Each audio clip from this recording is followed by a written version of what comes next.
नमस्कार, डेली 24 भारत देख रहे हैं आप। मैं हूं आपके साथ सुरभि राजपूत। यूपी की खबरों की शुरुआत करेंगे और सबसे पहले बात करते हैं अहम खबर की।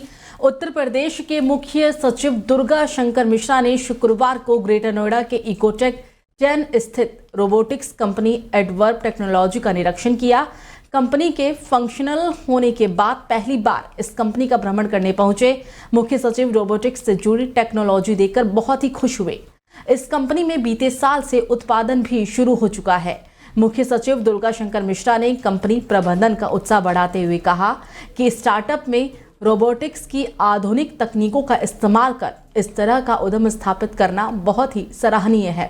रोबोटिक्स उद्योग का और विस्तार कर देश की तरक्की में भागीदार बनने की अपील भी की है। साथ ही मुख्य सचिव दुर्गा शंकर मिश्रा ने रोबोट बनाने की प्रक्रिया को बारीकी से समझा। उनके साथ ग्रेटर नोएडा प्राधिकरण के सीईओ एनजी रवि कुमार, मंडलायुक्त सेल्वा कुमारी जे, डीएम मनीष वर्मा समेत कई पदाधिकारी भी मौजूद रहे।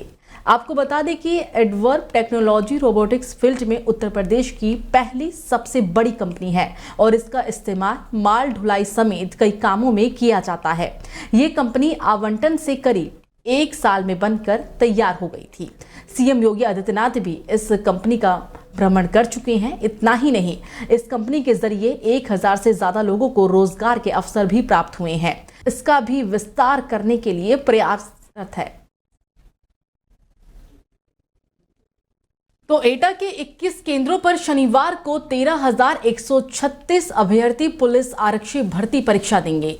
परीक्षा शनिवार के बाद रविवार को भी 2-2 पालियों में कराई जाएगी और हर एक पाली में 11,568 अभ्यर्थी सम्मिलित होंगे। इसको लेकर शुक्रवार को प्रशासन, पुलिस और शिक्षा विभाग स्तर पर तैयारियां चलती रहीं। परीक्षा सीसीटीवी कैमरे की निगरानी में संपन्न कराई जाएगी और इसकी निगरानी कंट्रोल रूम से ही की जाएगी। केंद्रों पर स्टैटिक सेक्टर मजिस्ट्रेट लगाए गए हैं और इसके अलावा 3 सचल दल केंद्रों पर पहुंचकर पड़ताल भी करेंगे। केंद्रों पर ड्यूटी कर रहे केंद्र व्यवस्थापक सहित कक्ष निरीक्षक भी मोबाइल नहीं ले जा सकेंगे। केंद्रों पर पुलिस प्रशासन ने अपने कैमरे निगरानी के लिए लगवाए हैं। हर एक केंद्र पर 2-2 स्टैटिक मजिस्ट्रेट रहेंगे और इसमें एक पुलिस का और दूसरा प्रशासन का ही होगा। सहायक केंद्र प्रभारी एक प्रशासन का और एक स्कूल का रहेगा। इसके अलावा 12 अभ्यर्थियों पर एक कक्ष निरीक्षक लगाया जाएगा। आज हमारे यहाँ टोटल 21 परीक्षा केंद्रों पर 11,500 लगभग परीक्षार्थी आज शामिल होंगे पुलिस भर्ती परीक्षा में। इसको नजर देखते हुए हमने पर्याप्त पुलिस फोर्स की ड्यूटी लगा रखी है, जिसमें कानून व्यवस्था की ड्यूटी अलग है, ट्रैफिक व्यवस्था के लिए अलग है, कंट्रोल रूम जो बनाए गए हैं उसके लिए सीसीटीवी कंट्रोल रूम उसका अलग है और हर परीक्षा केंद्र पर पर्याप्त मात्रा में पुलिस बल तैनात किया गया है। किसी प्रकार की कोई भी अनियमितता नहीं होने दी जाएगी। पूरी जिम्मेदारी हमारी है और पूरी पुलिस हमारी मुस्तैद है और सभी सेंटर बनाए गए हैं। टोटल 21 सेंटर है। तो हाथरस में कोतवाली सदर क्षेत्र में 2 बाइक सवार बदमाशों ने सदर कोतवाली क्षेत्र के मुरसान गेट पर एक वृद्ध महिला के गले से चेन खींचने की कोशिश की। इस दौरान महिला गिरने से घायल भी हो गई, जिसके बाद सदर पुलिस बदमाशों की तलाशी में जुट गई है। तो वहीं बीते दिनों देर रात सदर पुलिस की बदमाश से मुठभेड़ भी हो गई। इस मुठभेड़ में बदमाश के पैर में गोली लग गई, जिसके बाद पुलिस ने बदमाश को इलाज के लिए जिला अस्पताल में भर्ती करवाया। वहीं पुलिस को घायल बदमाश के पास से तमंचा, कारतूस और बाइक भी बरामद हुई है। 9 फरवरी को मुरसान गेट थाना कोतवाली क्षेत्र जनपद हाथरस में एक वृद्ध महिला के साथ चेन स्नैचिंग की अटेम्प्ट हुआ था, जिसमें कि वो महिला गिर के चोटिल हो गई थी। इसमें तत्काल ही हम लोगों ने डिजिटल एवं मैनुअल सर्वेलेंस की टीमें लगा दी थी। आज नरगोई जंगल थाना क्षेत्र कोतवाली के पास हमको सूचना थी कि इसमें लूट का प्रयास करने वाले जो अभियुक्त हैं वो यहाँ से गुजर रहे हैं। इसमें पुलिस पार्टी जब चेकिंग कर रही थी और जब वहाँ पे अज्ञात बाइक सवार 2 व्यक्ति को रुकने के लिए कहा, तब उन्होंने पुलिस पार्टी का फायर कर दिया। इसमें आत्मरक्षार्थ हेतु पुलिस ने जब फायर करा तो उसमें एक व्यक्ति को पैर में गोली लग गई। जब इनसे पूछताछ करी गई तो इन्होंने बताया कि इनका नाम ओम प्रकाश है, जो कि आगरा के रहने वाले हैं। इन्होंने वो जो 9 तारीख की लूट का प्रयास था उस घटना को कारित करना बताया था। तो यूपी पुलिस परीक्षा को लेकर पहली पाली की परीक्षा शुरू हो गई है। सुबह से ही परीक्षा केंद्रों पर प्रवेश के लिए परीक्षार्थियों की लंबी लाइन लगी हुई थी। जिले में 35 केंद्रों पर प्रथम पाली में 17,640 परीक्षार्थी परीक्षा देंगे। सुरक्षा के लिहाज से भी हर सेंटर पर सीसीटीवी कैमरों से कड़ी नजर भी रखी जा रही है। सभी परीक्षा केंद्रों पर महिला और पुरुष परीक्षार्थियों की अलग अलग लाइन लगाकर चेकिंग भी की गई। हर परीक्षा केंद्र पर भारी पुलिस फोर्स की भी तैनाती की गई है। आपको बता दें कि बाहरी राज्यों के परीक्षार्थी भी बड़ी संख्या में परीक्षा में शामिल होने पहुंचे हैं। तो खबरों में आगे बढ़ेंगे, बात करेंगे अब मेरठ के एसटीएफ की मेरठ यूनिट ने मुजफ्फरनगर के खालापार इलाके से 4 टाइम बम बरामद किए हैं। एटीएफ टीम ने एक आरोपी जावेद को भी गिरफ्तार किया है।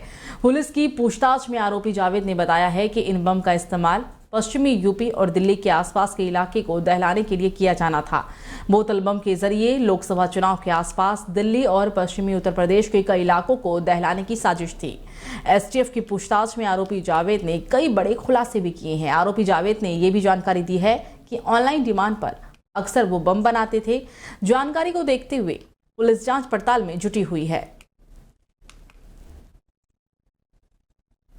तो ताजनगरी आगरा में पुलिस और लुटेरों के बीच मुठभेड़ हुई। ताजा मामला थाना खंदौली क्षेत्र के नादौ के पास का है, जहां हाल ही में किरावली क्षेत्र में बदमाशों ने लूट की घटना को अंजाम दिया था। साथ ही पुलिस के जवाबी कार्रवाई में 2 लुटेरों के पैर में गोली भी लगी।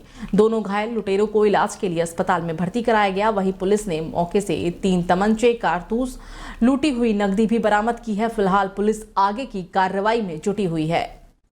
एसओजी एवं सर्विलांस पश्चिमी जोन कमिश्नरेट आगरा द्वारा विगत वर्षों में हुई लूट एवं छिनैती की घटनाओं के संदिग्धों को सर्विलांस के माध्यम से ट्रैक किया जा रहा था। इसी के क्रम में ज्ञात हुआ कि कुछ संदिग्ध जो कि पूर्व में लूट एवं छिनैती की घटनाओं में शामिल हैं, उनकी लोकेशन खंदौली क्षेत्र में प्राप्त हो रही है।